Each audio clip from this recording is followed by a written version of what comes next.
Hello and welcome to all geography lovers. धरती के घूमने की गति में आया बदलाव, इसका क्या होगा हम पर असर, जाने एक्सपर्ट की जुबानी। जी हाँ, धड़ाधड़ घूम रही है धरती, घड़ियों की सांस फूली, साइंटिस्ट भी हैरान। पिछले 50 सालों में किसी भी समय की तुलना में तेज़ी से घूम रही है धरती। धरती की गति घूमने में बदलाव आ चुका है। ये बदलाव बीते जून जुलाई में आया था।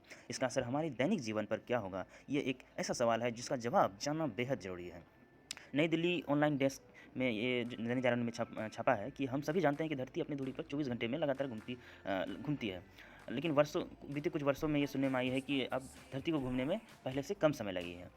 डेली मेल के मुताबिक पिछले वर्ष जून में धरती के घूमने की गति 0.5 मिलीसेकंड की कमी आई है। वैज्ञानिकों का कहना है कि जो 19 जुलाई 2020 का दिन 24 घंटे से 1.4602 मिलीसेकंड कम था। इससे पहले सबसे छोटा दिन 2005 में दर्ज किया जा चुका है। जी हाँ, आपको बता दूं कि धरती की घूमने की गति का आकलन सिर्फ एटॉमिक क्लॉक पर ही लगाया जा सकता है। अब एक बड़ा सवाल यह है कि इसका असर हमारे जीवन पर क्या होगा। लेकिन इसका असर हमारे जीवन पर किसी भी प्रकार की कोई नुकसान नहीं है। यह एक प्राकृतिक घटना है, रोज़मर्रा के जीवन में महसूस नहीं किया जा सकता है इसे। जी हाँ, और ये इसका असर हमारे जीवन पर्यावरण पर भी देखने को नहीं मिलेगा। आपको बता दें कि वैज्ञानिक का कहना है कि पिछले कुछ दशकों से धरती की अपनी धुरी पर घूमने की गति मौजूदा समय की अपेक्षा अधिक थी। इसका अर्थ ये है कि पहले धरती तेज़ी से घूम रही थी और अब इसकी गति में कमी आई है। तेज़ी से घूमने की वजह से वैज्ञानिक को इसमें लीप सेकंड जोड़ने पड़ते थे।